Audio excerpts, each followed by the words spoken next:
Smooth infinitesimal analysis is a modern reformulation of the calculus in terms of infinitesimals. Lavra and employing the methods of category theory, it views all functions as being continuous and incapable of being expressed in terms of discrete entities. One can see that the law of excluded middle cannot hold from the following basic theorem, again, understood in the context of a theory of smooth infinitesimal analysis: every function whose domain is R, the real numbers, is continuous and infinitely differentiable.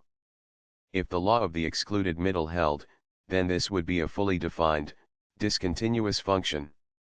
In typical models of smooth infinitesimal analysis, the infinitesimals are not invertible, and therefore the theory does not contain infinite numbers.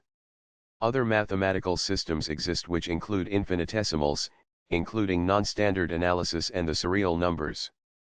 However, smooth infinitesimal analysis differs from non-standard analysis in its use of non-classical logic, and in lacking the transfer principle.